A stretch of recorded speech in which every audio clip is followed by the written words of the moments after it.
আসসালামু আলাইকুম বন্ধুরা, কেমন আছেন? আশা করি সবাই ভালো আছেন। আমি আল্লাহর রহমতে ভালো আছি। আরও একটি নতুন এবং ছোট একটি ভিডিওতে আপনাদেরকে স্বাগতম। তো ভিডিওটা ছোট হতে পারে কিন্তু আপনাদের অনেক কাজে লাগতে পারে, সেই জন্য আজকের ভিডিওটা শেয়ার করা। তো আমরা যারা বাইক ইউজ করি, তো বাইক আমরা যতই দেখে শুনে চালাই না কেন, তারপরে কিন্তু কিছু কিছু জায়গায় স্ক্র্যাচ বা রং উঠে যায়, এই ধরনের সমস্যা হয়। তো যেমন দেখতে পাচ্ছেন যে এই জায়গা দিয়ে কিছু একটার সাথে লেগে যাওয়ার কারণে এই জায়গার রংটা উঠে গিয়েছে, যেটা দেখতে খুবই খারাপ লাগছে। তারপর দেখা যায় যে নাট বল্টু খুলতে গেলে এই সমস্ত জায়গা দিয়ে, এটা একটা চেন কাভার, তো দেখতে পাচ্ছেন রংটা উঠে আছে কালো কালারের, তো এটা কিন্তু দেখতে খারাপ লাগছে।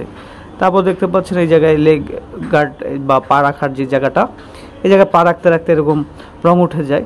তো পুরো বাইক যত সুন্দরই থাকে না কেন, এই জায়গা দিয়ে রং ওঠার কারণে বাইকটা খুবই পুরাতন দেখা যায় এবং খারাপ দেখা যায়। এই যে দেখতে পাচ্ছেন এটা হচ্ছে একটা লেগ গার্ড, তো এই জায়গায় অনেক সময় লাগার ফলে এই জায়গা দিয়ে রং উঠে থাকে, যেটার জন্য খুবই খারাপ দেখা যায়। তো এটার আসলে কিভাবে সমাধান করব, এটা কিন্তু আমরা ঘরে বসেই, এটার নিজেই 2 মিনিট মাত্র সময় লাগবে, এটার আমরা সমাধান করতে পারবো।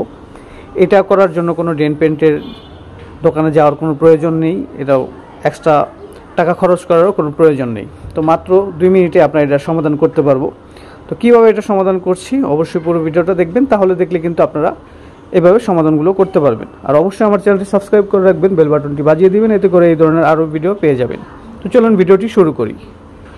আমাদের লাগবে শুধু একটা স্প্রে পেন্ট, এটা আছে ম্যাট ব্ল্যাক, তো ম্যাট শাইনও পাওয়া যায়। তো আপনাদের যেটা প্রয়োজন সেটা আপনারা নিয়ে নেবেন, এবং এটার দাম মাত্র 150 থেকে 200 টাকায় যে কোনো হার্ডওয়্যারের দোকানে আপনারা পেয়ে যাবেন। খুবই সব জায়গায় পাওয়া যায় এবং সহজলভ্য। এটা দিয়ে আপনারা জাস্ট স্প্রে করলে এই রঙটা হয়ে যাবে। তো রং করার আগে কিছু জিনিস মাথায় রাখতে হবে, না হলে রঙটা বেশি দিন টিকবে না। যেমন দেখা যায় এই জায়গায় যদি ময়লা থাকে তাহলে কিন্তু সেটা টিকবে না। আপনারা একটু শিরিষ কাগজ দিয়ে ঘষে নিতে পারেন, আর যদি শিরিষ কাগজ না থাকে ভালোভাবে এটা পরিষ্কার করে নেবেন কোনো কাপড় দিয়ে। তো সবগুলো জায়গায় পরিষ্কার করে জাস্ট এটা যখন স্প্রে করবেন, স্প্রে করার আগে কিন্তু শেক করে নিতে হবে। যেমন আমরা রং যখন গোলাই, অবশ্যই কিন্তু রংটা আমরা কোনো কিছু দিয়ে, কাঠি দিয়ে বা চামিচ দিয়ে গুলিয়ে নিই।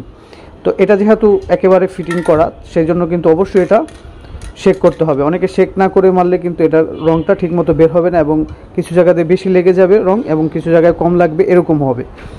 তো এখন চলেন কাজটা শুরু করি। তো প্রথমে এই জায়গাগুলো খুব সুন্দরভাবে করে একটা শিরিষ কাগজ দিয়ে ঘষে নিলে হালকা করে ভালো হয়।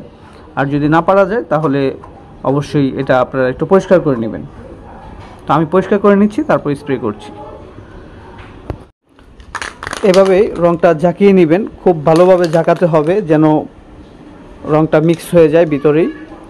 তারপর হচ্ছে এভাবে একটা কাপড় দিয়ে যে জায়গাটা রং করতে চাচ্ছেন না সেই জায়গাটা ঢেকে দিতে হবে, না হলে কিন্তু সেই জায়গায় রং লাগলে দেখতে খারাপ দেখা যাবে, মনে হবে কোনো আনাড়ি রং করেছে, প্রফেশনাল মনে হবে না। এটা যে টাচ আপ করা হয়েছে সেটা সুন্দর লাগবে না, বোঝা যাবে যেটা রং করা হয়েছে। তো সেই জন্য অবশ্যই আপনারা এটা যে জায়গায় রং করবেন না সেটা এভাবে ঢেকে নেবেন। তো তারপর জাস্ট স্প্রে করে দিবেন।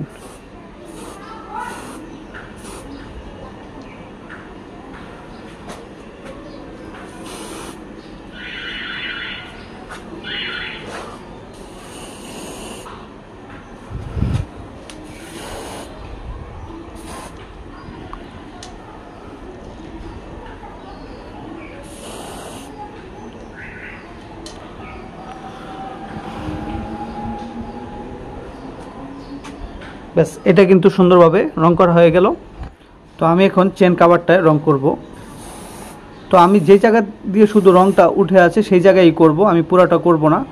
কারণ হচ্ছে স্প্রে রং কখনোই এই অরিজিনাল পেন্টের মতো কিন্তু হবে না। এটা কিন্তু 1 মাস 2 মাস 5 মাস বা 1 বছর পর কিন্তু এই রংটা একটা সময় উঠে যাবে। তো তাহলে আবার দিচ্ছি কেন? দিচ্ছি হচ্ছে এটা তো আর বেশি দাম না, এটা অনেকবার ইউজ করা যায়। তো যখনই উঠে যাবে তখন দিয়ে নেবেন আর কি। এটা সেই জন্য স্প্রে রংটা আপনারা ব্যবহার করতে পারবেন। তো এটা দিয়ে যদি পুরাটা করে দেন তাহলে কিন্তু এটা বেশি দিন টিকবে না। অরিজিনাল রংটাই আপনারা চেষ্টা করবেন যে রাখার। আর যারা অনেকে আছেন এটা বিভিন্ন কাজেই ব্যবহার করতে পারবেন, অনেক জায়গায় আপনারা অনেক কিছুই রং করতে পারবেন। তো এভাবেই আমি শুধু যেই জায়গা দিয়ে রংটা উঠে গিয়েছে সেই জায়গাগুলোতে করব, যে জায়গা দিয়ে দরকার নেই সেই জায়গায় আমি করব না। তো আশা করি আপনারা বিষয়টা বুঝতে পেরেছেন।